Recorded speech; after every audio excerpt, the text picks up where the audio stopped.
So Juneteenth. A lot of people celebrated Juneteenth this week. It's even a federal holiday. So some places were closed because of Juneteenth. But what did President Trump have to say about Juneteenth? Let's check this news segment out to get the insights.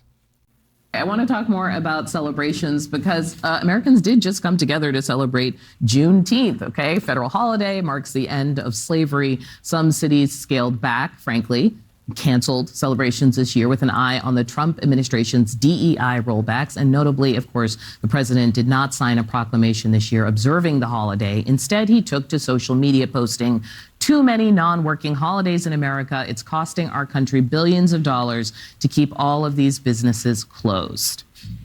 Man, Has the White House had their Juneteenth celebration? Did it happen? Is it going to happen? We have 11 federal holidays. And by the way, the workers are fine. They're getting paid time and a half. You don't want the holiday.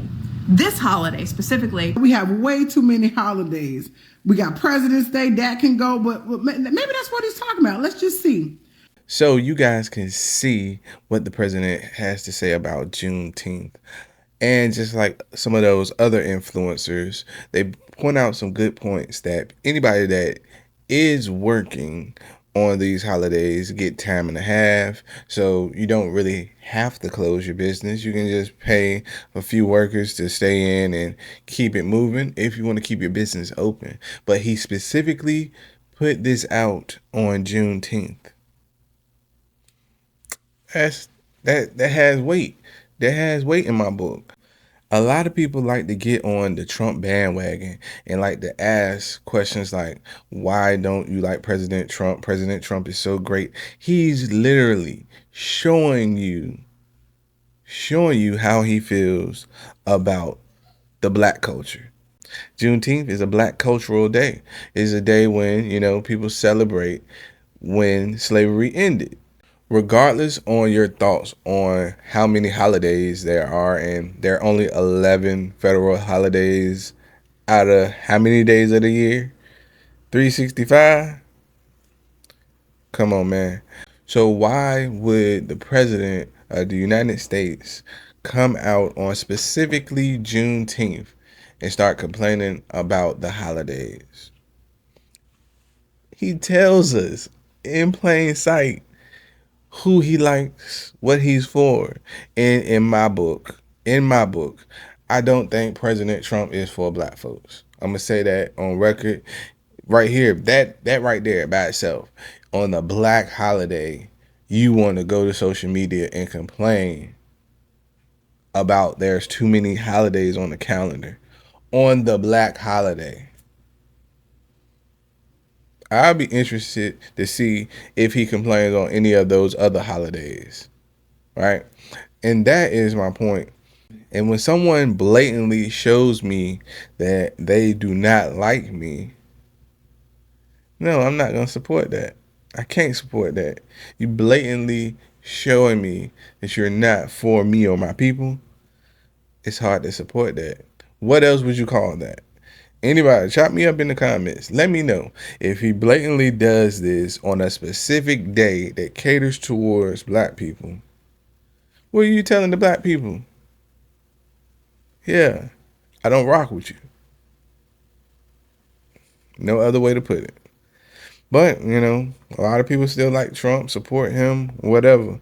But me, I will never be able to fully stand behind someone that is this disrespectful to me and my culture all the time. And then what really kills me is when some people like him because he is out here pardoning people and all of this. You gotta understand that's really a done for hype and done for him to get clout so he can get votes and stuff like that, because he might free someone that has heavy influence. He's pardoning a lot of people, rappers and all that, but he pardons people with a lot of influence to still try to get those votes. Strategic. But he clearly says who he's for. If this isn't an act that shows that, please let me know. Prove me wrong. Let me know exactly how you feel. I know how they do. They like to come to the comments. Let me know in the comments. Let me know in the comments if you think this was straight up disrespect to the black culture. Let me know. And let's keep it moving. Okay. Black Twitter is not having it. Black social media is like, you can, No. yeah, As is said, heavy Negro spiritual side. What do we make of America's short-lived awakening and reckoning?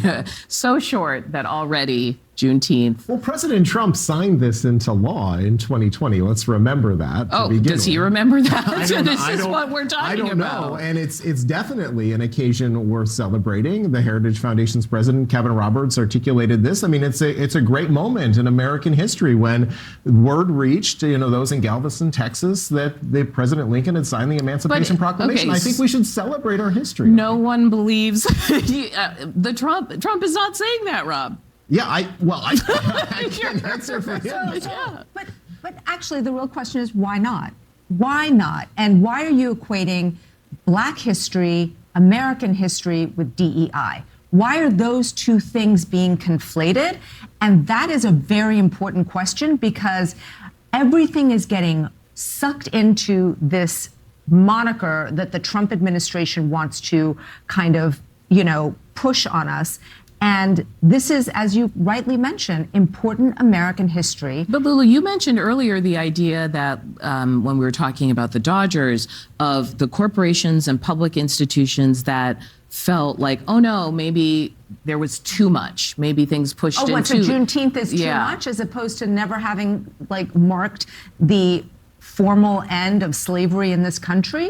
That is somehow because I'm trying to make sense of the cities that are pulling back. I think Lulu made a good point, though. It's like this administration is trying to equate the history and DEI together, and there's clearly has to be a moment at some point where we recognize our history. And I think a day like Juneteenth, like yesterday, it is a moment to learn about it. And I think actually CNN did a great story. I think it was Victor Blackwell did a great story about connecting these families or ties together. And I learned something. Yeah. And I think that's really interesting. So that's like a day like that is a good time to learn. Yeah, but it's certainly a culmination of politics that we have heard for the last 2 years going into the election about diversity, equity, inclusion, as you said. But this is the thing that worries me, is that, we are losing so much of what makes America, America, with the fear of speaking out, with the fear that you're going to be punished, because these companies or these cities or these states are not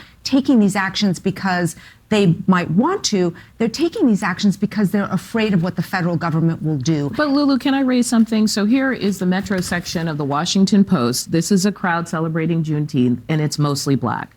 And what made that moment what it was, why we ended up with a holiday, was multiracial crowds forcing this kind of cultural conversation.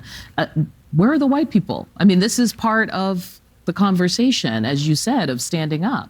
These people are in the street. Why not everyone else? I mean, yeah, cosign. I mean, I don't know what, I agree with you. I think that it is important for all of us to support a holiday like this, and it shouldn't just be about Black people celebrating this moment. Yeah, there's been It shouldn't be so political, but there is a conversation about solidarity politics, so to speak, like multiracial coalitions coming together.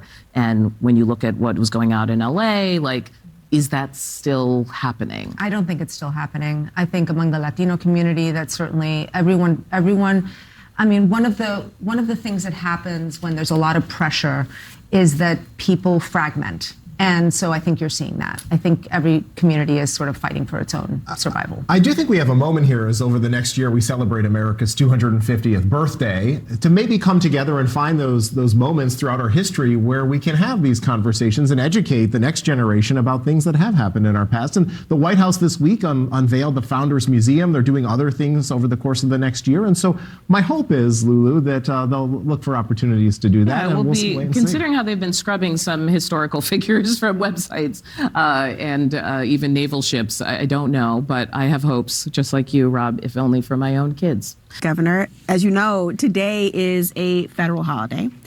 The White House did not put out any statement marking it. And on Truth Social, President Trump posted, quote, "Too many non-working holidays in America. It is costing our country billions of dollars to keep all of these businesses closed." Obviously, today is Juneteenth. What is your response to the president's statements?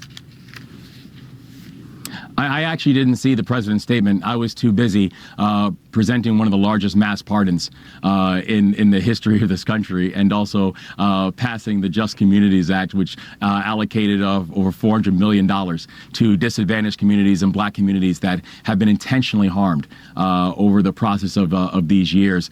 And so, the thing that I know is, while I did not follow what the President of the United States said about Juneteenth, here in Maryland, we celebrated Juneteenth, and we celebrated Juneteenth with action. So what are your takeaways and thoughts about President Trump, his tweet about Juneteenth? What's crazy about it is they just said he's the one that signed the bill for it to become a federal holiday. And now you say that? Something wrong with Trump, man. I think something is really wrong up here with Trump. Like I said, you're the president that started it, and you don't like the fact that you started it. Let me know your thoughts in the comments. And like always, I'll see you in the next one.